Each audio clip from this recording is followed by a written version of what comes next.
Zagales, zagalas, señores del jurado, yo soy Roberto y os quiero dar la bienvenida a este pequeño canal donde, como sabéis, solemos hablar de cine. Hoy es un día especial para mí y es un día especial porque, pues, es mi cumpleaños. Hoy cumplo mi primer medio siglo y eso hace que esta fecha sea bastante especial. Y es que sí, yo nací en 1973. 1973 realmente hay que reconocer que no fue un año demasiado luminoso para la historia de la humanidad. En 1973, por ejemplo, en Chile, Augusto Pinochet dio un golpe de estado echando al gobierno legítimo de Salvador Allende e instaurando una dictadura militar que llegaría hasta el año 1990. Ese mismo año se produjo la famosa crisis del petróleo cuando la Organización de Países Exportadores de Petróleo, la OPEP, decidió unilateralmente doblar los precios del combustible de un día para otro. Al final las cosas no parecen tan distintas. También ese año fue cuando se destapó el famoso caso Watergate, por el cual Richard Nixon tuvo que dimitir como presidente de los Estados Unidos. Pero bueno, no todo iban a ser malas noticias. También acabó la famosa guerra de Vietnam, que tantas vidas cegó y tantas buenas películas nos ha dejado durante los siguientes años. En España, donde todavía seguía gobernando el general Franco, las noticias tampoco fueron mucho mejores. Ese año se instauró por primera vez algo que os sonará, la prueba de alcoholemia. También fue el año del asesinato de Carrero Blanco. Fue el año en el que se detuvo el famoso Lute, que nos dejaron también dos buenas películas protagonizadas por Imanol Arias. España lideraba la estadística de muertos por accidente de tráfico. El coche del año era el Renault 5. España ganaba en el Eurobasket la medalla de plata, siendo uno de los primeros éxitos del deporte español en la historia. La Liga de Fútbol la ganaba el Atlético de Madrid y Johan Cruyff ganaba el Balón de Oro. Y el ciclista español Luis Ocaña ganaba el Tour de Francia. Pero bueno, sabéis que aquí lo que me gusta más es el cine. Y ese año, por ejemplo, en los Oscar, el ganador a Mejor Película fue uno de los peliculones más grandes de la historia. Y es que se le daba el Oscar a la película El Padrino. También ganaba la estatuilla a Mejor Actor Marlon Brando. Los grandes éxitos de ese año a nivel de Oscar, recordemos que los Oscar premian las películas estrenadas el año anterior, fueron El Padrino y Cabaret de Bob Fosse. Y en las taquillas españolas teníamos películas como Cabaret, Chacal, llegó a nuestras pantallas también American Graffiti, y aunque la película era de nacionalidad francesa, también recibió un Oscar un director español, Luis Buñuel, por El discreto encanto de la burguesía. Y podríamos estar muchísimo tiempo hablando de otras cosas que ocurrieron ese año, pero ya sabéis, esto es otro rollo.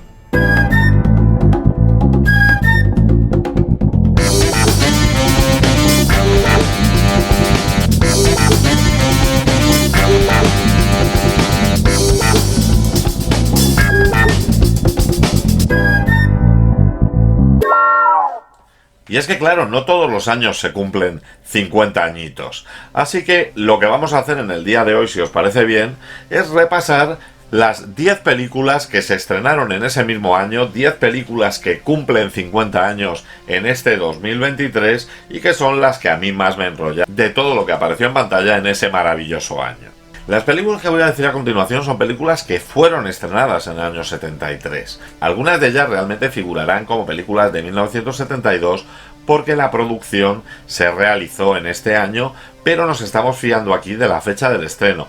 Además, debo decir, nos fiamos de la fecha del estreno en Estados Unidos porque me he encontrado que en aquella época, a diferencia del mundo actual, había diferencias de hasta 6 y 7 meses entre los estrenos de películas en Estados Unidos y en España, o incluso algunas películas ni siquiera llegaban a ser estrenadas nunca en España, dado que pues el general que nos gobernaba no parece que tuviera los mismos gustos cinematográficos que nosotros.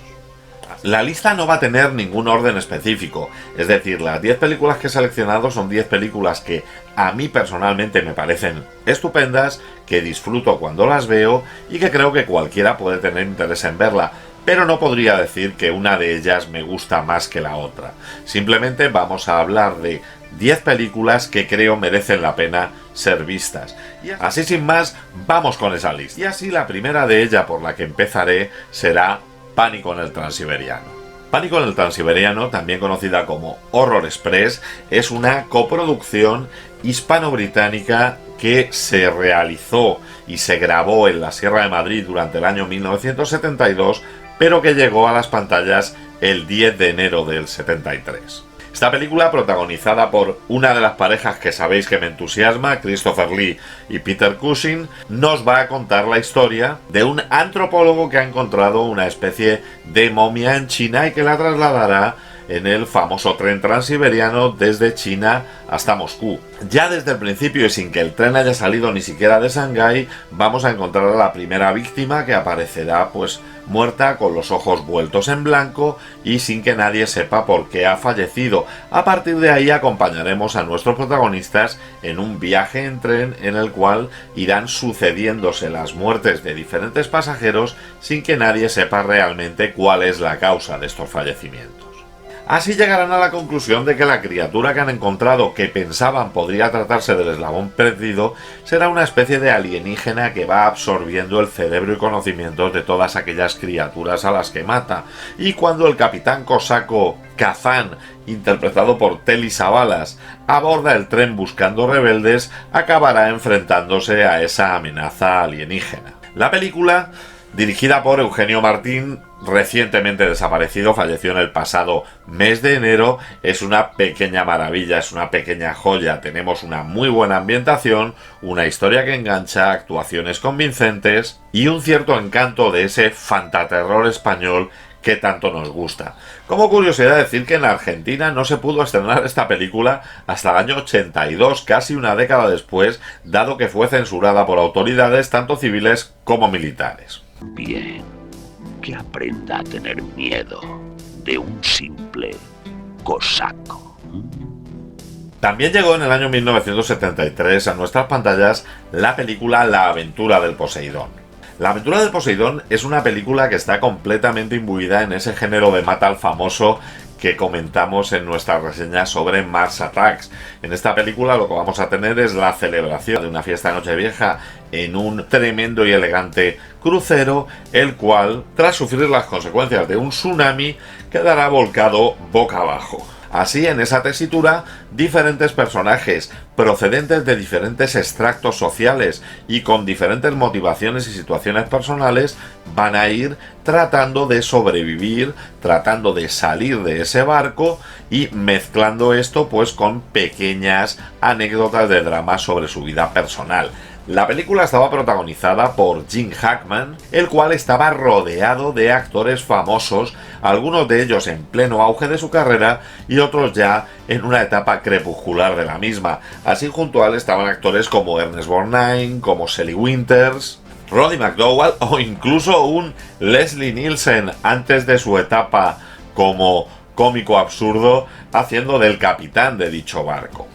La película fue una de las más taquilleras del año, llegó a recaudar 125 millones de dólares en los Estados Unidos, lo cual era una cifra lo suficientemente importante, y además es una de las que mejor consideradas está dentro de este cine de catástrofes.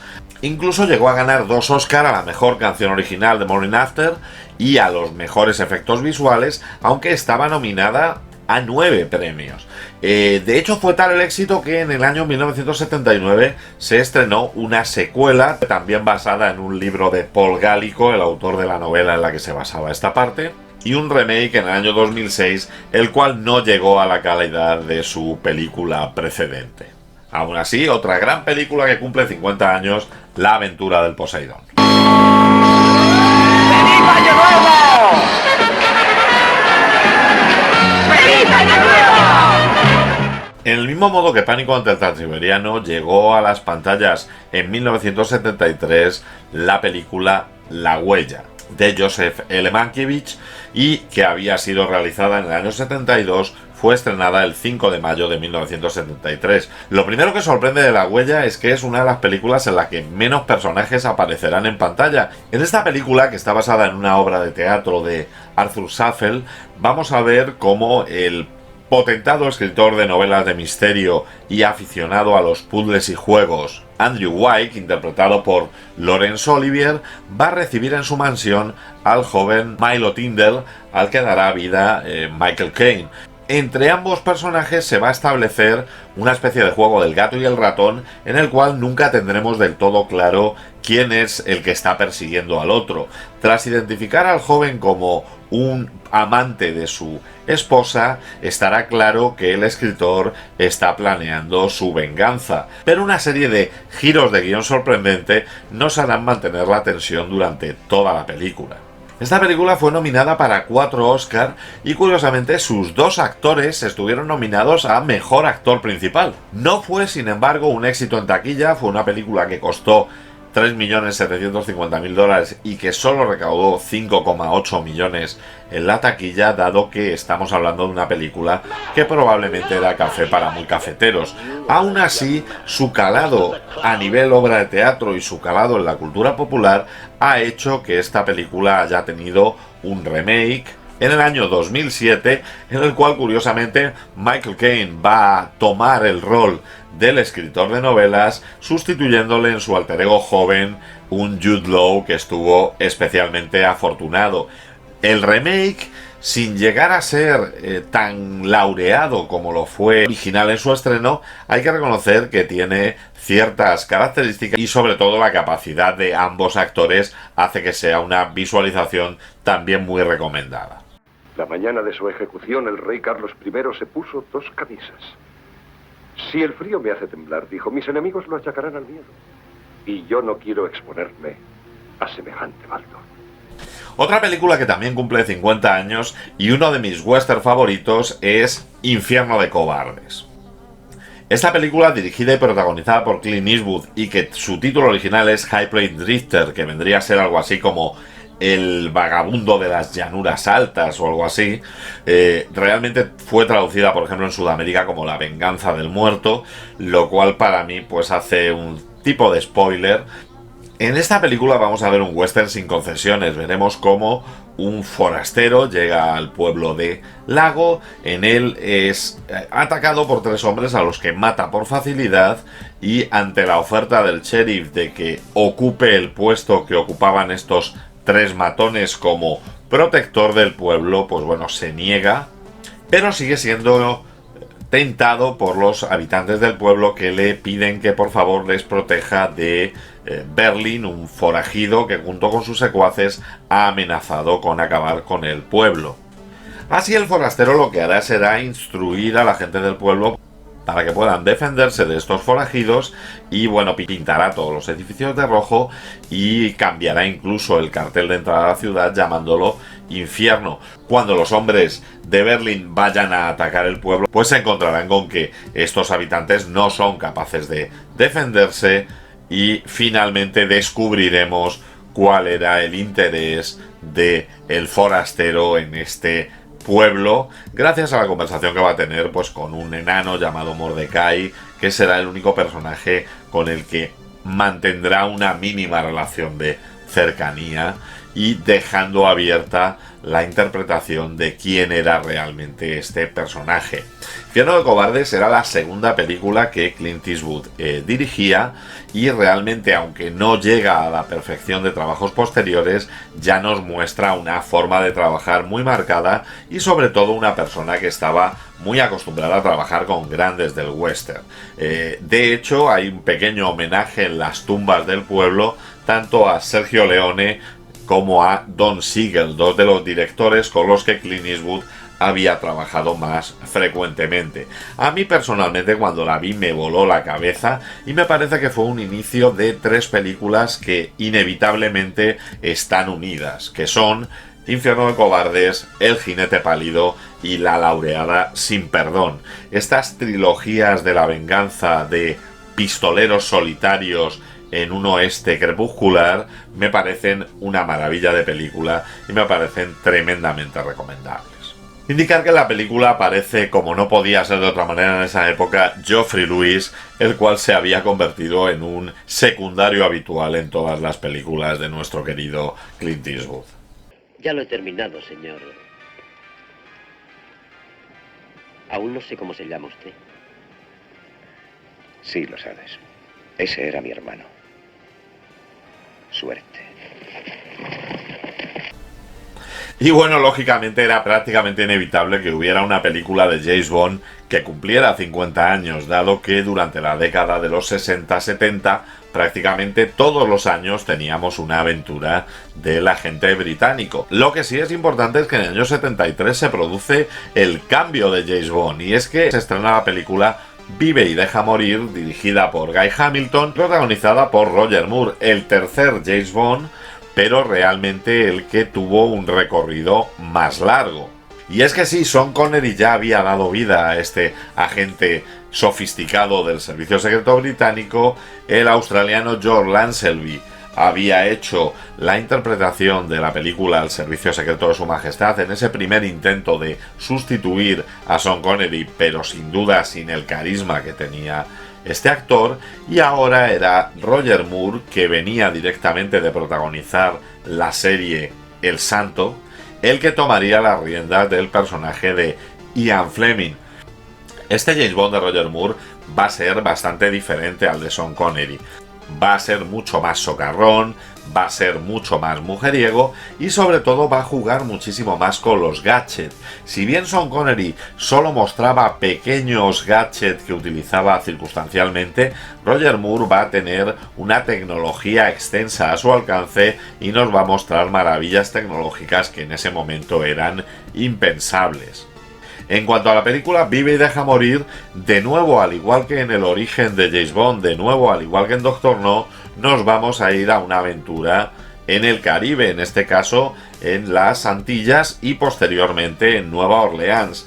En los 70 se había producido un fenómeno importante llamado la Blaxploitation, y es que aparecían muchísimas películas protagonizadas por actores negros, los cuales tomaban tramas de películas existentes y las adaptaban a la idiosincrasia y a la necesidad de reconocimiento de esta raza. Así, Vive y deja morir fue un poco deudora de esta tendencia y convirtió en villano al Dr. Kananga, un megalómano tirano de una isla del Caribe, el cual va a estar detrás del asesinato de 3 agentes británicos, tras el cual James Bond deberá acudir a investigar. En la tradición de la mayoría de los títulos de James Bond que suceden en el territorio americano, va a colaborar con su amigo agente de la CIA Felix Leiter, y entre ellos van a intentar pues acabar con estos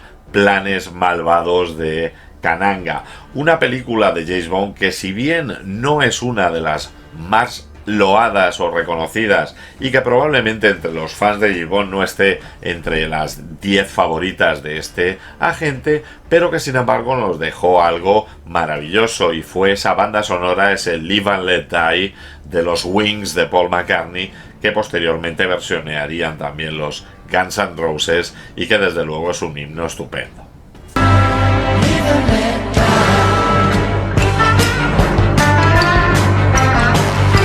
Y bueno, ya que hemos acabado hablando de música, hay que mencionar a una película musical que me encanta y que también cumple ahora 50 años. Y es este Jesucristo Superstar de Norman Jewison. Jesucristo Superstar era una obra de Broadway que había sido estrenada ya en el año 71 y que gozaba de gran popularidad.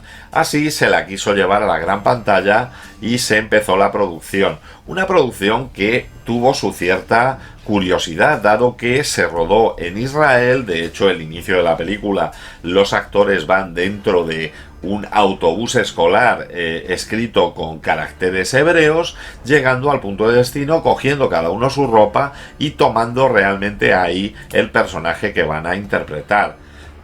Y es que sobre todo la calidad musical de los temas de Andrew Lloyd Webber que fueron llevados a esta película es estupenda. Vamos a tener realmente la historia de Jesús de Nazaret contada desde el punto de vista de Judas Iscariote, el cual pues nos va a intentar mostrar ciertas debilidades del Hijo de Dios, que sin embargo va a mostrar pues todo su repertorio de cualidades cristianas. Así, mediante una sucesión de secuencias musicales, se nos va a mostrar parte de la vida de Jesús, desde el enfrentamiento por los mercaderes en el templo, sus declaraciones ante Pilatos, ante Herodes, sus dudas, su relación con los apóstoles y con María Magdalena, hasta la posterior traición de Judas y su crucifixión.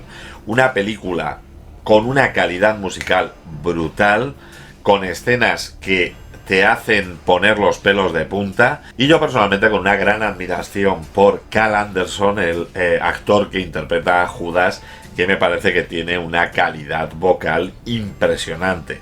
Es cierto que el protagonista, Ted Neely, también lo hace muy bien, pero también es cierto que tuvimos en España una versión en español interpretada por Camilo VI que realmente, para mi gusto, tiene más calidad incluso que la de la película. La película tuvo un gran éxito en taquilla. De un presupuesto de 3,4 millones se pasó a ganar casi 6 millones de euros, con lo cual estuvo bien a nivel de producción, y a pesar de que tuvo cierta controversia con parte de organizaciones católicas que consideraban que no se trataba con el debido respeto la figura de Jesucristo, la película llegó a ser proyectada al Papa Pablo VI, el cual no solo le gustó la película, sino que le dijo a Norman Jewison que esa película atraería a muchísima más gente hacia el cristianismo que lo que hacía en ese momento la propia Iglesia, lo cual no dejaba de ser curioso en un momento en el que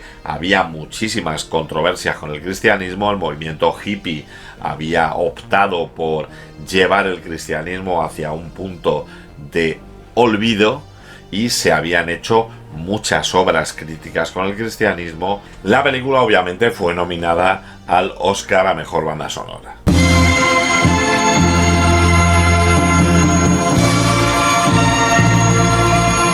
La siguiente película no solo cumple 50 años, sino que casi coincide temporalmente con nuestro presente, y es que Cuando el destino nos alcance, de Richard Fleischer, fue estrenada en el año 1973, pero se ambientaba en el año 2022. La película, protagonizada por Charlton Heston y Edward G. Robinson, nos va a mostrar un año 2022 en el que el calor, la superpoblación de las ciudades ha dejado la Tierra prácticamente sin recursos naturales, encontrándonos en una ciudad de Nueva York habitada por 40 millones de personas. En esta ciudad superpoblada tendremos a Robert Thorne, un detective de la policía de Nueva York, el cual se verá mezclado en la investigación del asesinato de uno de los directivos de la compañía Soylent. Ante esa masificación de gente, ante la falta de recursos, básicamente la población sobrevive comiendo dos productos de esta compañía, el Soylent Yellow y el Soylent Green. De hecho, el título original de la película es Soylent Green. Thorne vive con un amigo, con Sol Roth, un anciano, el cual recuerda los tiempos en los que la vida era de otra manera, en los que había zonas verdes, en los que había animales, y que por tanto pues tiene, aparte de mucha cultura, un gran componente melancólico. Así Thorne proseguirá la investigación, llevándole esta investigación cada vez hacia una trama mucho más oscura, mucho menos atrayente, y que al final acabará con una revelación sorprendente que, a pesar de que tengan 50 años, no voy a spoilear, porque si alguno de vosotros no ha visto esta película, debería verla inmediatamente. Curioso el que ya en el año 73 estábamos hablando de novelas, en este caso de Harry Harrison del año 1966, llamada Hagan sitio, en la cual se hablaba del peligro de la sobrepoblación y del peligro de la escasez de alimentos dentro del planeta Tierra, cosa que parece que hemos descubierto ahora en los últimos 5 años. A pesar de que la película estaba ambientada en Nueva York, fue rodada íntegramente en Los Ángeles y en otras localizaciones de California, con ciertos problemas además, porque Edward G. Robinson, debido a su avanzada edad, estaba ya prácticamente sordo, y esto hacía que hubiera que repetir muchísimo las tomas. Pero no voy a dar mucha más información sobre ella aquí, dado que pretendo en algún momento hacer un vídeo sobre esta película, que me parece una pequeña maravilla de la ciencia ficción. A mucha gente le gusta vivir, si usted lo dice. Muy amable. Whisky. A ver.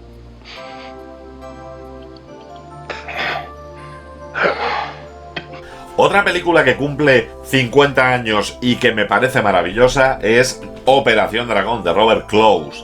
Esta película, protagonizada por John Saxon, Bruce Lee, Jim Kelly, Si Qian, y en la que hacía su primera aparición en las pantallas nuestro querido Bolo Yen, es un clásico de las artes marciales. El género de artes marciales, o como decíamos en aquella época, las películas de chinos, arrasaban en los 70 tanto en los Estados Unidos como en Europa. Nosotros luego pudimos disfrutar de todas estas maravillas setenteras cuando llegaron a los videoclubes y pudimos cada semana coger películas con argumentos cada vez más estrafalarios, en las cuales lo importante eran las coreografías de peleas, y que por cierto a mí de chaval me encantaba. Pero en este caso es que tenemos una película que además tiene un argumento. Estamos hablando de un experto en artes marciales, el cual es reclutado para que se dirija a una isla en la cual se está dando entrenamiento y cobijo a terroristas, la cual es dirigida por Han. Allí Lee tendrá que trabajar junto con Roper, un playboy cara dura, el cual ha ido al torneo para intentar ganarlo y así cubrir con sus ganancias las deudas de juego, y con Williams, el cual será un afroamericano el cual está huyendo tras haber tenido un enfrentamiento con tintes racistas con algunos policías.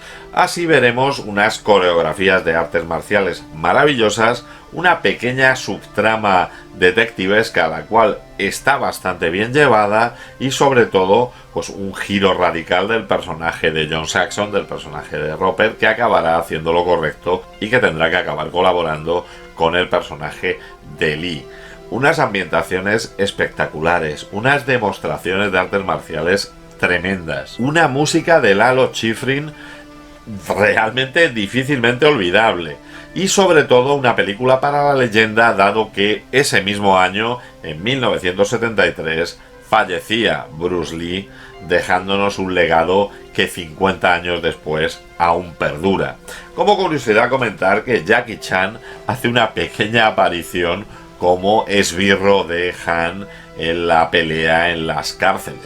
La película, para los críticos, es un remake de Doctor No, pero con esbirros de Fu Manchu, y se habló de ella como una película de James Bond, pero de bajo presupuesto. Ha sido parodiada en múltiples ocasiones, ha sido referenciada en múltiples ocasiones, pero lo que nadie dice es que es una de las más rentables de la historia, y es que siendo una película que solo costó $805.000, recaudó más de 400 millones de dólares a nivel mundial. Y aparte nos dejó unas escenas icónicas que 50 años después siguen siendo impresionantes.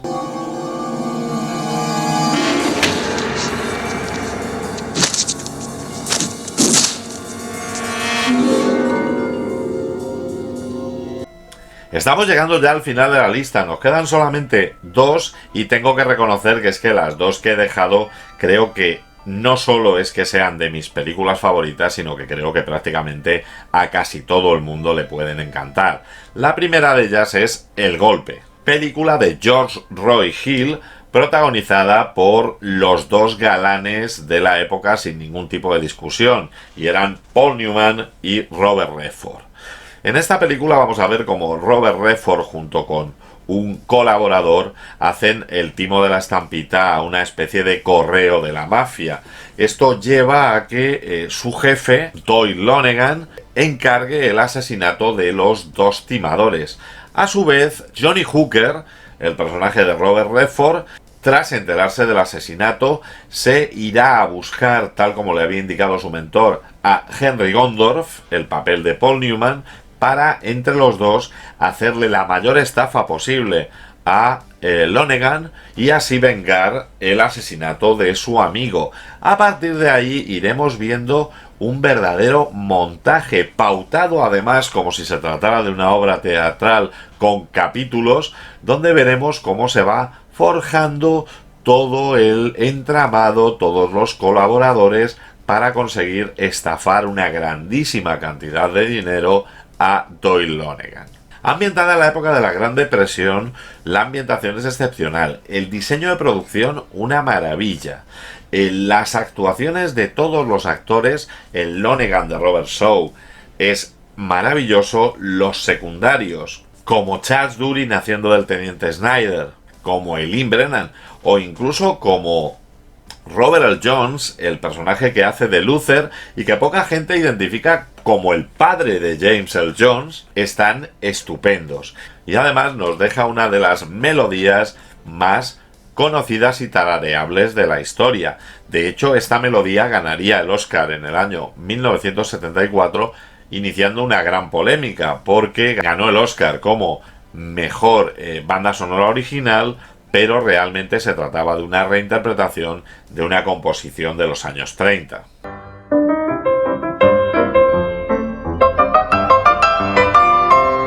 La película costó 5,5 millones de dólares y recaudó la friolera de 159,6 millones de dólares solo en los Estados Unidos, con lo cual fue una producción súper rentable. Lo curioso es que Paul Newman solo cobró 500,000 dólares con esta película, además de un pequeño margen de la recaudación, lo cual la productora aceptó encantada porque las 4 últimas películas de Paul Newman habían sido un fracaso en taquilla. No calcularon bien. La película ganó 7 Oscars, pero lamentablemente ninguno de los dos protagonistas se llevó al de mejor actor. Aún así, sin duda, una película que todos tenemos grabada en nuestros corazoncitos. Gracias, señor Williams. Blue Note, 2.000 dólares, ganador. Cuarta carrera de Narragansett. Que te dé los 2.000 dólares, Eddie. Tiene fama de apostar sin dinero. Para finalizar, una película que no necesita presentación. El exorcista, de William Friedkin, basada en una novela de William Blatty que había sido lanzada un par de años antes. Es considerada por muchos la mejor película de terror de la historia, y si no es la mejor, desde luego en cualquiera de nuestras listas estaría entre las 5 primeras. Protagonizada por Jason Miller, Linda Blair y Max von Sydow, la película tratará sobre la posesión de una joven, Regan McNeil, interpretada por Linda Blair, la cual comenzará, primero a tener unos comportamientos extraños que su madre achacará a la adolescencia, posteriormente autolesiones, aparición de extrañas pústulas, lo cual hará que la madre recurra a la mayoría de servicios médicos posibles, y cuando llegue un momento en el que la desesperación absoluta haga que busque otras vías, acudirá a la religión. Así el padre Carras comenzará primero escéptico, pensando que se trata de algún tipo de psicosis, y posteriormente aceptando el hecho de que realmente hay una presencia demoníaca dentro de esta joven y que debe ser tratado por especialistas.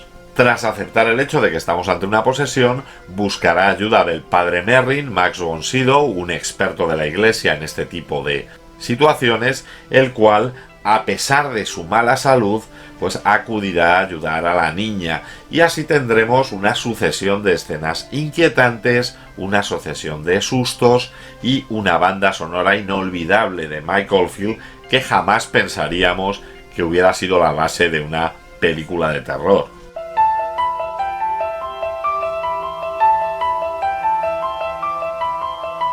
El exorcista costó 12 millones de dólares y recaudó 421 millones de dólares a nivel global. Un verdadero exitazo. Se convirtió en un referente de películas de terror. Tuvo cientos de explotaciones de todos los países posibles que intentaron llevar a las pantallas historias parecidas a este exorcismo. Incluso se siguen haciendo hoy en día películas sobre exorcismo. Ahora mismo tenemos en pantalla al exorcista del Papa, pero nunca han llegado a ese nivel de perfección a la que llegó esta primera entrega del exorcista. Y sí, digo primera entrega porque tuvo secuelas. En el 77 se estrenó Exorcista 2, El hereje, bastante reivindicable. En el 90 El Exorcista 3, ya no tan reivindicable. Y en el 2004 la precuela El Exorcista, el comienzo, versión de Renny Harlin, la cual tuvo también su versión de Paul Schrader, que era el director originalmente seleccionado para realizar la película. Cuando se pensó que no era comercial, se le sustituyó por Harlin, y tras el fracaso de la versión de Harlin se reestrenó la versión de Schrader con el nombre de Dominion, la precuela del exorcista. La película estuvo nominada a 10 Oscars, de los cuales ganó únicamente 2 a Mejor Guión Original y a mejor sonido. Pero sin duda fue la primera ocasión en la que una película de terror absoluto era considerada por los críticos y era considerada por la academia, por lo cual tuvo un efecto realmente importante sobre la historia del cine. Y bueno, ¿qué os parece? Hay cosas que cumplen 50 años y que tampoco están tan mal, ¿no? ¿Cuál es vuestra favorita de esta lista? Dejádmelo en la caja de comentarios. Si os ha gustado el vídeo, dadle al like, suscribíos al canal para más contenido como este y no dudéis en pasar por la sección canales que me enrollan dentro de mi canal, donde encontraréis canales que hablan de cine incluso mejor que yo. Y como siempre digo, parafraseando a Typical, en el próximo programa hablaremos del gobierno. Muy bien amigos, se acaba la semana, los domingos por la tarde aquí partimos pana. ¿Te lo has pasado bien? ¿Aún te quedan ganas? Roberto te cuenta más movidas raras. Esto es otro rollo, ahora a la cama, a dormir, a ver cine o haz lo que hagas. Dentro de 7 días otra pasada con más pelis guapas para analizarlas. Esto es otro rollo, verano, invierno. Esto es otro rollo, aquí siempre despierto. Esto es otro rollo, lo estás sintiendo. La semana que viene hablaremos del gobierno.